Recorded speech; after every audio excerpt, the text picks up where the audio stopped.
B'Shem Hashem Na'aseh V'Natzliach. Thank you for joining us, everybody.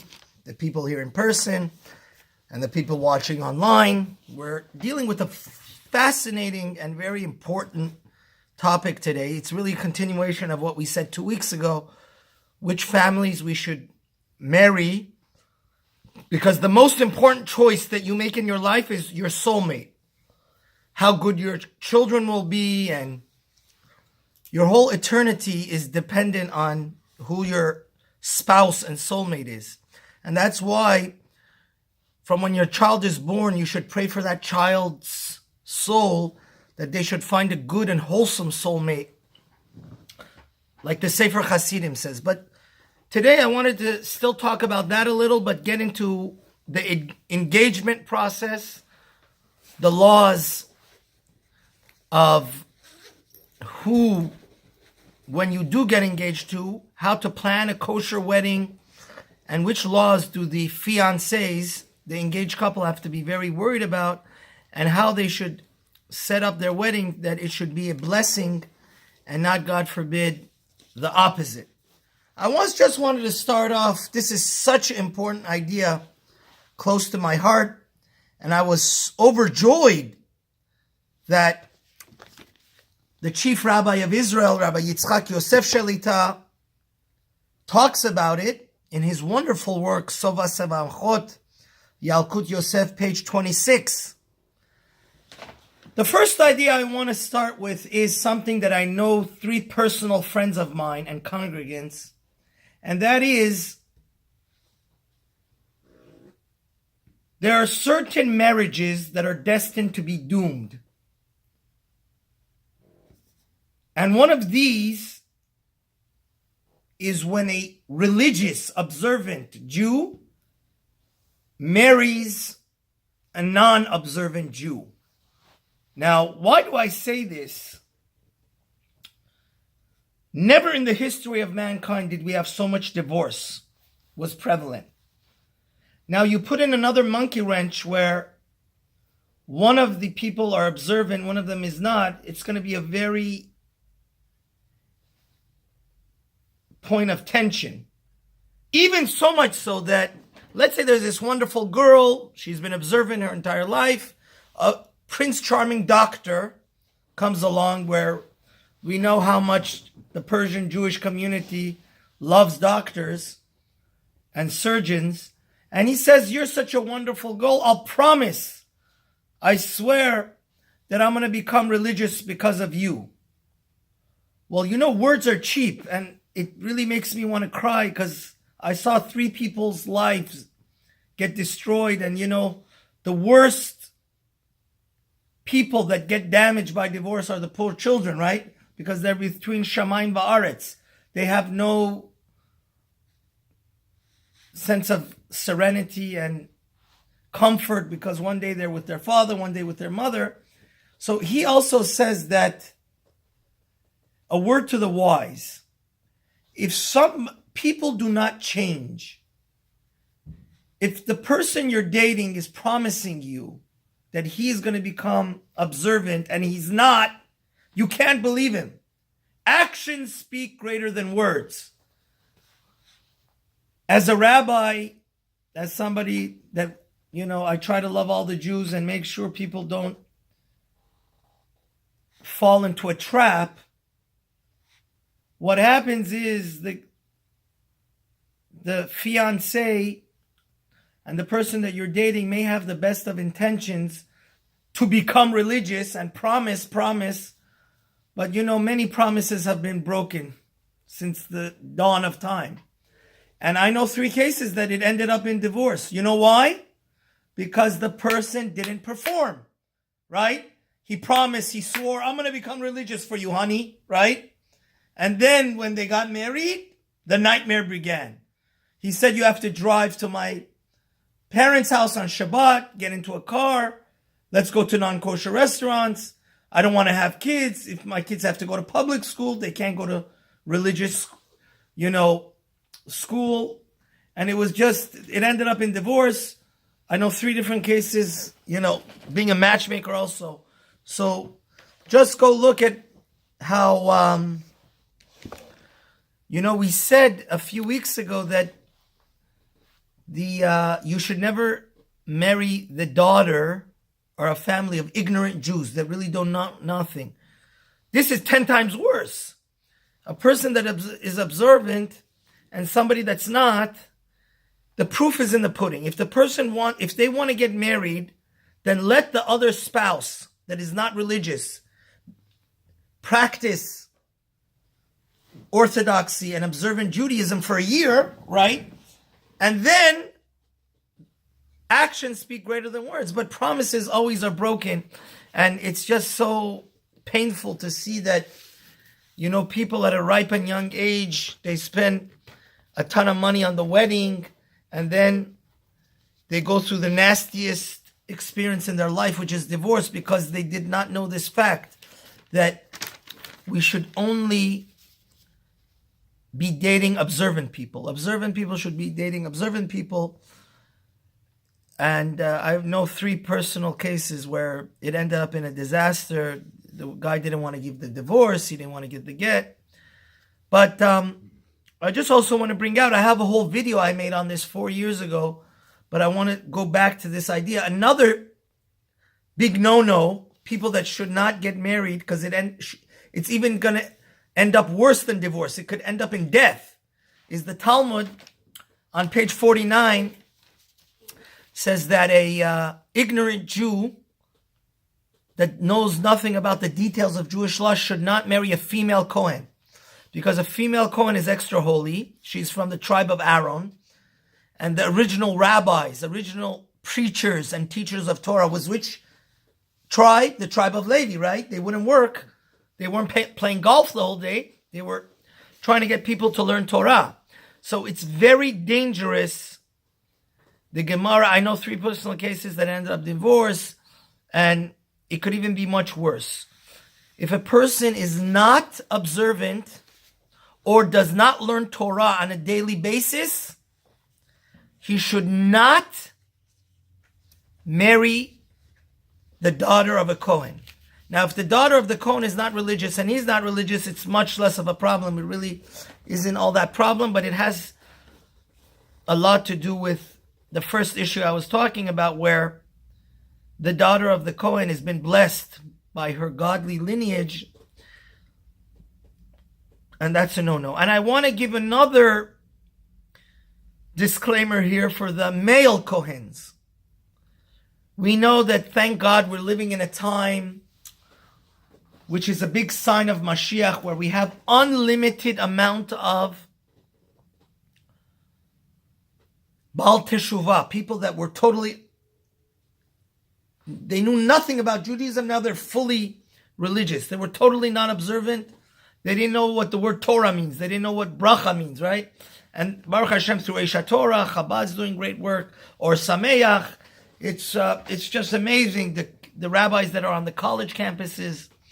And, it's just wonderful, but there is a major problem. Again, I had to deal with this in a very direct way. Rabbi Eliashiv holds, we know, the Torah clearly states that a Kohen is not allowed to marry a prostitute. Now, the definition of a prostitute is not our definition of a prostitute. Any Jewish girl which has slept with a non-Jew, in the eyes of the Torah, is a zonah. And it's forbidden for a Kohen to marry such a woman.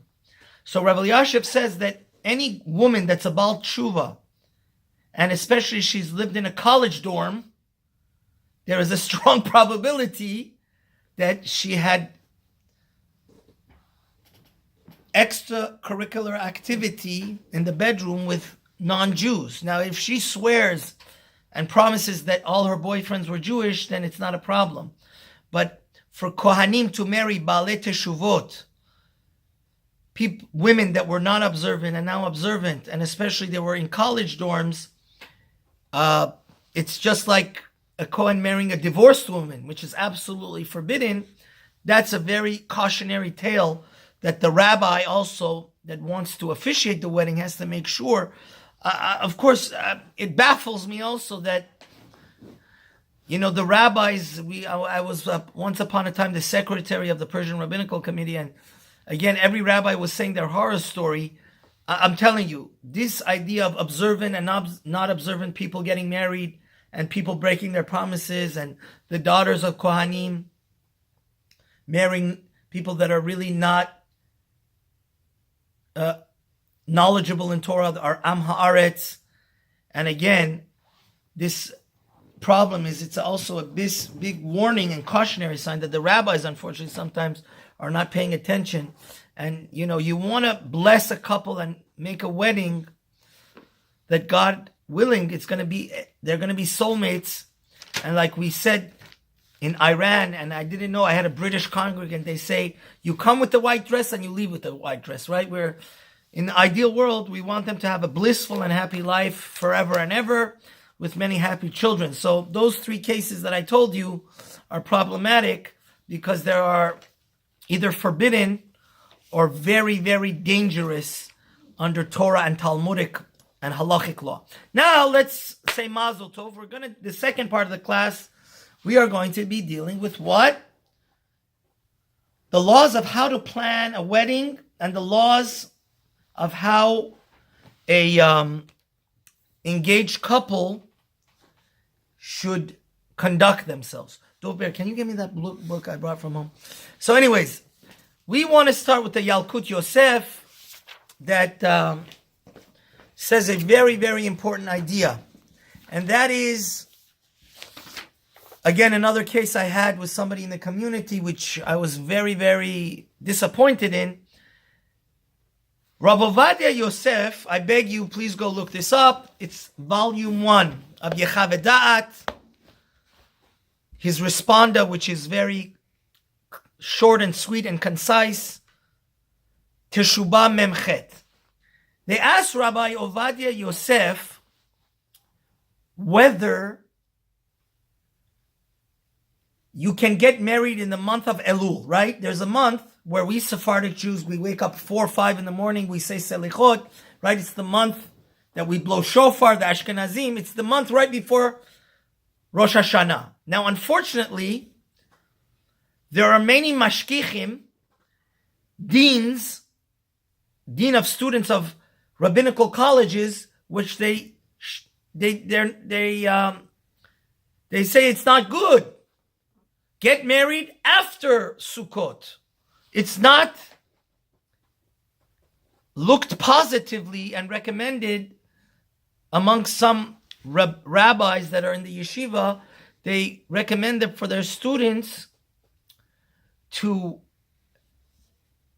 not get married in the month of Elul. And when you can't get married in the month before Rosh Hashanah, then you have another 2 weeks of holidays, right? So basically the wedding is going to be postponed by 6 weeks. And why is this important? Because many couples, my friends, they date in the summer, right? People that are in college, becoming doctors, lawyers, or in yeshiva. Summer is a time where people are off, in the month of Av. And a lot of people get engaged when? In the late summer. So they asked Rav Ovadia Yosef, what is the Sephardic and even more the halachic ruling? Should one get married in the month of Elul or not? And actually, my own mashkiach from Ner Yisrael, one of the deans, he was not so happy with me, Rabbi Eisman. He should be alive and well. But I told him that Rav Ovadia Yosef, I got married in Elul. My wedding anniversary is the 17th of Elul, exactly almost 2 weeks before Rosh Hashanah. And Rav Ovadia Yosef says, absolutely no problem, and it would be a big fat mistake to delay your wedding. And his son, of course, concurs with his father's ruling, because he says, Barur hadavar lelo safek she'en kol chashash. He says there's no logical reason to delay the greatest mitzvah, the first mitzvah of the Torah, which is to be fruitful and multiply for 6 weeks. Because he says, you have to know, one of the greatest Sephardic rabbis in the last 100 years, which had a photographic memory, was Rabbi Yecheskel Madani. He is buried in the city of Hebron. And actually, when Rav Ovadia Yosef, our prince of Torah and Talmud, came along, the Rosh Yeshiva of YU, Rabbi Yosef Ber Soloveitchik, said, Rabbi Ovadia Yosef, that also had a photographic memory, he was like a modern version of the Sdei Chemet. The Sdei Chemet wrote basically an encyclopedia on all the topics of the Talmud. And he is considered to be a giant of Torah. He himself got married in the month of Elul. So Rav Ovadia says, one of our greatest sages that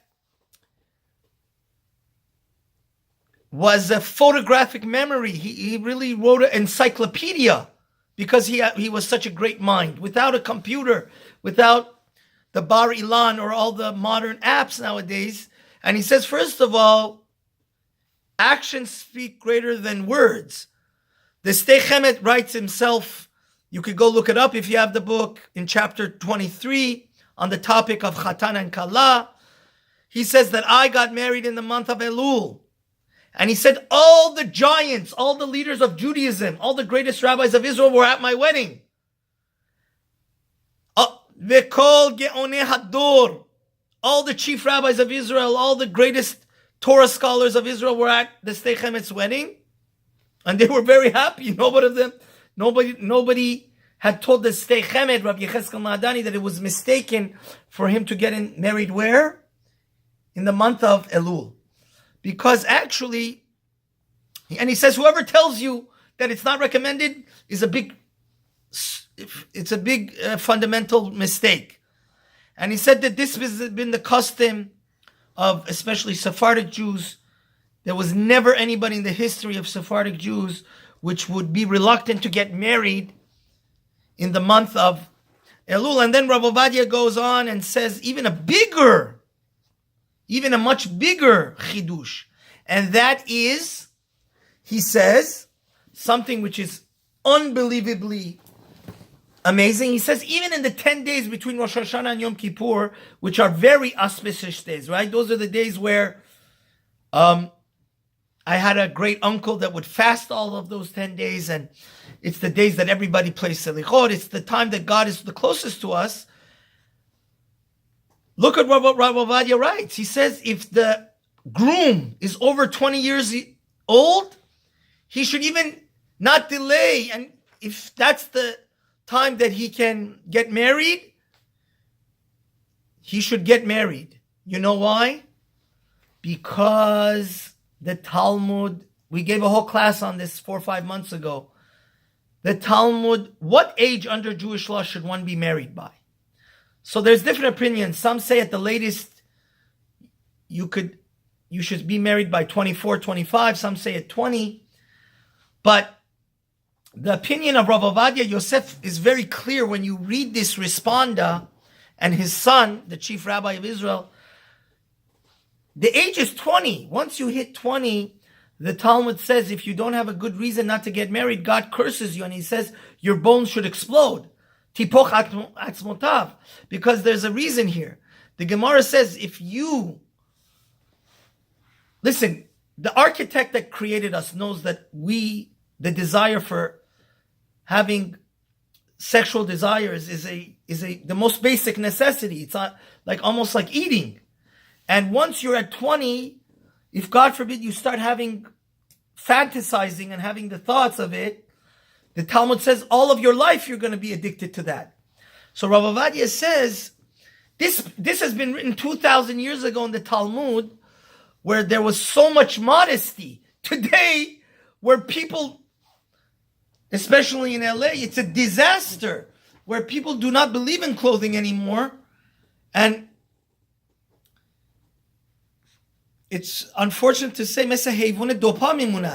it's very, very heartbreaking that our society has lost the virtue of modesty. Nobody is ashamed of wearing anything anymore. And it's even become part of our Persian culture. So he says, the danger of having bad thoughts that are going to lead to, God forbid, shechvat zelal batala, which are bad dreams and wet dreams, which is, it's forbidden for a man to waste his semen.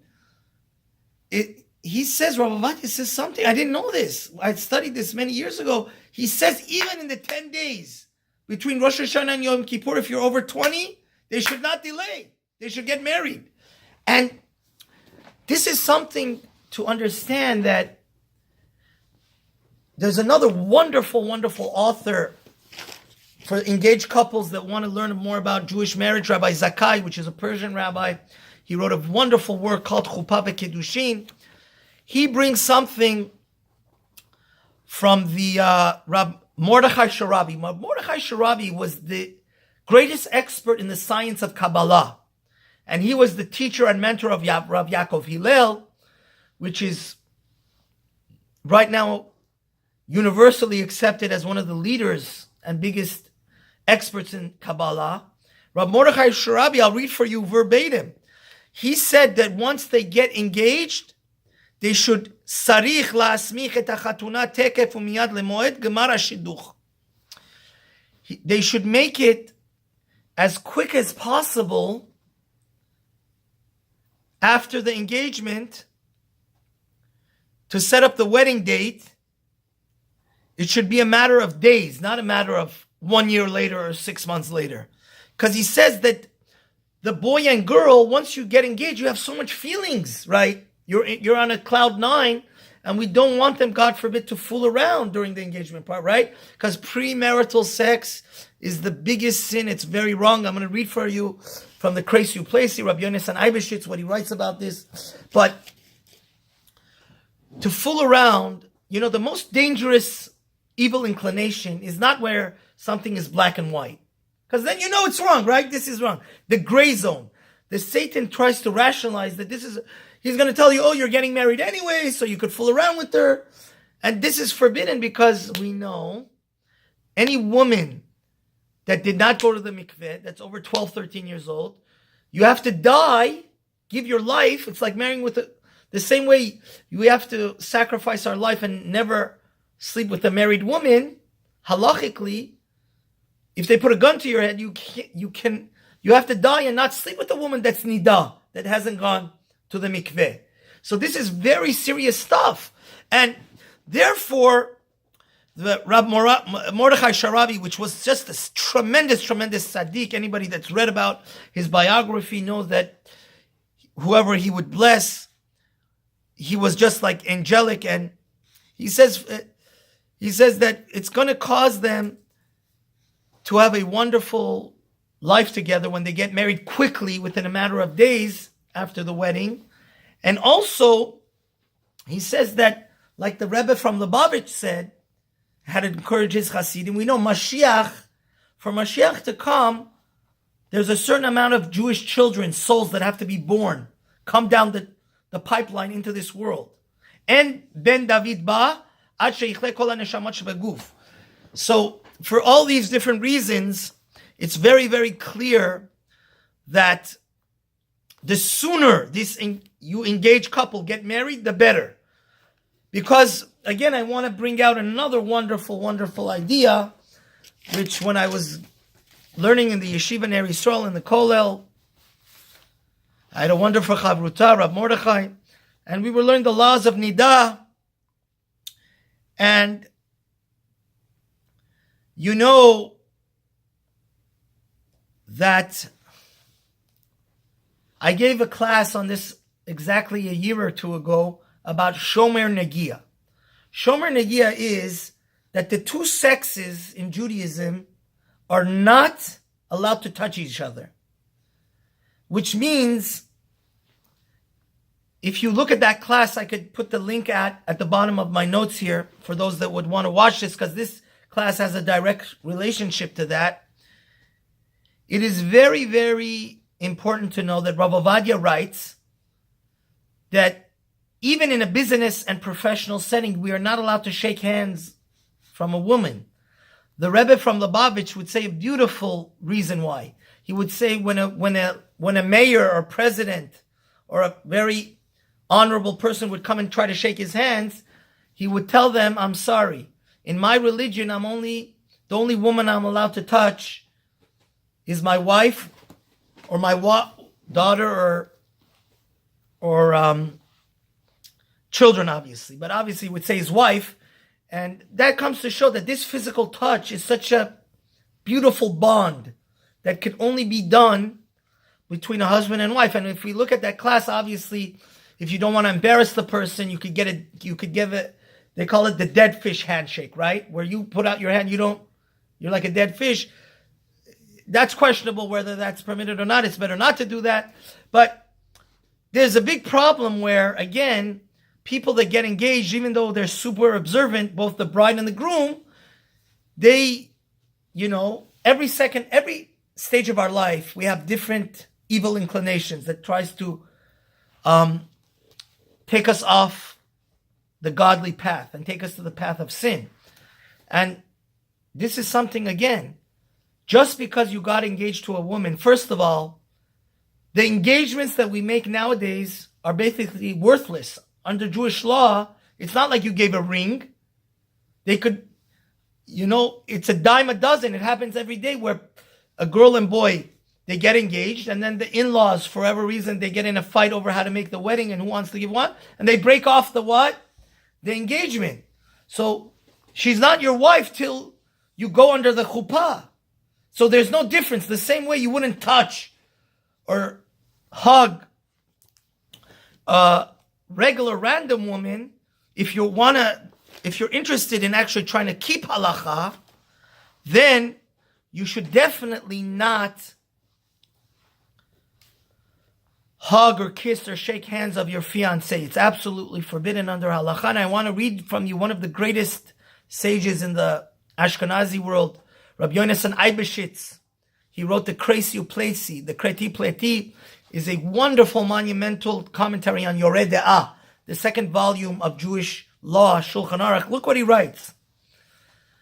We know, like I said before, according to the Rambam, that the Shulchan Aruch follows, to even come close and hug women that you're forbidden to sleep with, women that are not your wife, is forbidden not from rabbinic law, but from Torah law. Because in the Torah it says, Lo tikrevu legalot elva. Do not even come close to revealing nudity, to be proximity. So therefore it's saying that we're not allowed to hug and kiss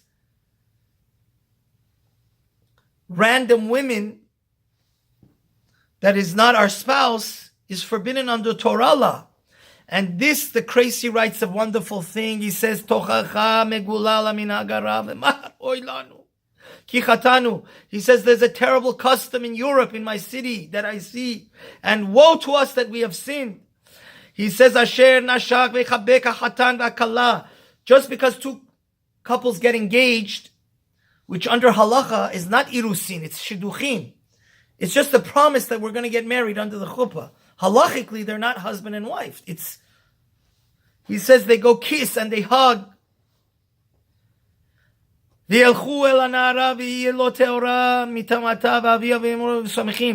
obviously she's not gone to the mikvah, the bride, your fiancé, and you're hugging and kissing her, and everybody's fine and dandy with that. And the mother-in-law and the father-in-law and all the families. Oy lanu milvad isur kishui ladad v'giru yetzerara v'avon keri zer le'labatarach rachman litzlan. Besides the fact that such things can cause the groom to be aroused and God forbid lead to him wasting his seed, right? Because obviously there's a beautiful book written by Gila Mandelson, The Magic Touch. Why he explains that the Torah forbids you from touching or hugging any other person beside your spouse. But it says that Veikravu nitna liyod yarag val yavor. And he says, that is just such a big fundamental mistake, Rabbi Yonasan Eibeshitz writes. He says, I hold that you have to risk your life and not hug a woman when she's a nidah.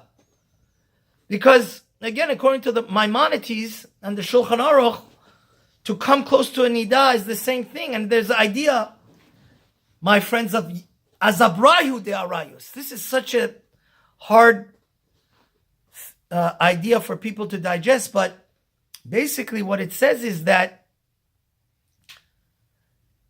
not only is it forbidden to have actually sexual intimacy with a married woman or with a nidah, but if, let's say, this is a law in Shulchan Aruch, if a person says he has some mental illness or psychological illness, which if he does not gaze and stare at a married woman or even a virgin, a non-married woman, he's going to die. Can he go hug her and kiss her and look at her? Or if he doesn't do that, it's going to cause him to perish. It says, the Gemara says, we're not allowed to let that happen. So Rabbi Yonasan Abish says that this is the reason that Mashiach hasn't come, because we're not careful in the laws of Nidah.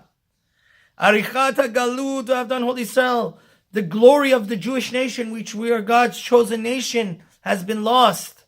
Because in the ultimate world, right, no Israeli soldier should die, right? If we are the chosen nation and we are God's firstborn, then God should, like it says in the Torah, watch us like the apple of his eye. But one of the reasons why we're in this dangerous predicament and Mashiach hasn't come is because we don't follow the laws. And he says it's terrible that the great rabbis of the generation see this and they don't make any comment, you know? And he says, and then he continues that it's just so bitter to him, this predicament. So what we're trying to bring out is that the laws of Shomer Negiah, of not touching the opposite sex, especially the fiancé, has to be very worried and vigilant not to do that. And a second thing that they have to be very careful about is the law of yichud. We know you're never allowed to be in a secluded place with the opposite sex. And obviously it's much more dangerous when you are fiancé. You have to go prepare with the wedding. And, you know, in the best case scenario, if you invite your son-in-law, your future son-in-law over your house, he shouldn't sleep in the same house as his fiancé, as your daughter. He should go sleep in a neighbor's house. Because they have to be extra vigilant for them not to do any hanky-panky before the marriage. And, you know, again, there's nothing like being a rabbi and people telling you. I was shocked. My cousin told me one of his cousins, a girl that was super religious, and she was older. She got married in her 30s, where traditionally the Jewish girls get married in their 20s. She got her fiance took her on a weekend, and they had premarital, you know what. So obviously, we're talking that it's a serious problem, and may Hashem help us that all the weddings be planned smoothly. But you should know, when you follow the Jewish law in the long run, it may be hard